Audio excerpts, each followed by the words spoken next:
конференсияи илмии анъанавии устодон олимони ҷавон магистрантону донишҷӯёни донишгоҳи давлатии хуҷанд ба номи академик Бобоҷон Ғафуров ҷамъбаст гардид. Ба ин муносибат дар толори қасри ҷавонони шаҳри Хуҷанд чорабинии калони идона баргузор гардид. Тоҷибой Султонзода мудири шӯъбаи рушди иҷтимоӣ ва робита бо ҷомеаи дастгоҳи раиси вилояти Суғд табрики раиси вилоятро ба муносибати рӯзи илмии тоҷик ба саъми ҳозирин расонид. Вай таъкид кард ки имрӯз сафи олимону муҳаққиқон аз ҳисоби ҷавонон зиёд шудааст ки ин ҳолат ба пешрафти соҳаи маориф саҳми назаррас хоҳад гузошт.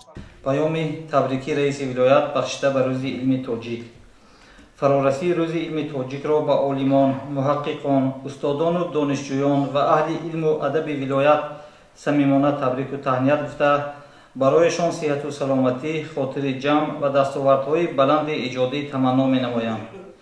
ректори донишгоҳи давлатии Хуҷанд ба номи академик Бобоҷон Ғафуров Ҷамшед Ҷоризода суханронӣ намуда аз дастовардҳои илмиву эҷодии устодон ёдовар шуд. Вай таъкид кард ки давоми соли 2020 ва 3 моҳаи якуми соли 2021 дар донишгоҳ 3 рисолаи докторӣ ва 48 рисолаи номзадӣ бо муваффақият ба дифоъ расиданд. ҳоло устодон бо 2 рисолаи докторӣ ва 10 рисолаи номзадии дигар ба дифоъ роҳ ёфтанд. раёси донишгоҳ бо мақсади ҳавасмандии устодоне ки рисолаи докториву номзадӣ навиштанд бо ифтихорномаву мукофотҳои пулӣ қадрдонӣ мекунад.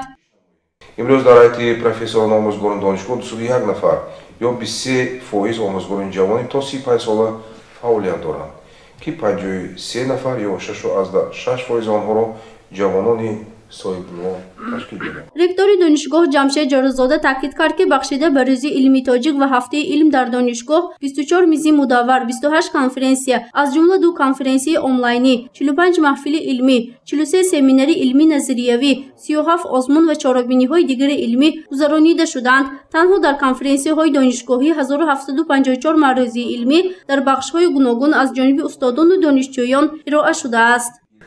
дар тарғиби 4 ташаббуси ҷавони Тоҷикистон дар масъалаи вобаста ба фаъолони ширкат намуда доир ба масъалаи мазкур тадқиқотҳои илмӣ анҷом дода ташаббусҳои мазкурро ҳарчи бештар муайян намоянд.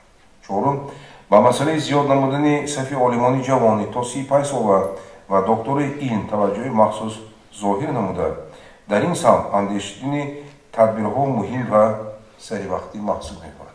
дар ҷанбасти чорабини як қатор устодон, олимони ҷавон, докторантон, магистрантону донишҷӯён баҳри дастовардҳои илмӣ тадқиқотӣ, натиҷаҳои шоён дар озмуну олимпиадаҳо, ҳамчунин ҷиҳати дар сатҳи зарурӣ гузаронидан ва ҷанбаст намудани конференсияи анъанавӣ саҳм гузоштанд, бо ифтихорномаи раёсати донишгоҳ ва мукофотпулӣ сарфароз гардиданд. гузориши Фарзона Шамсиева, Насим Раҳимов барои барномаи тиловатии Хабар.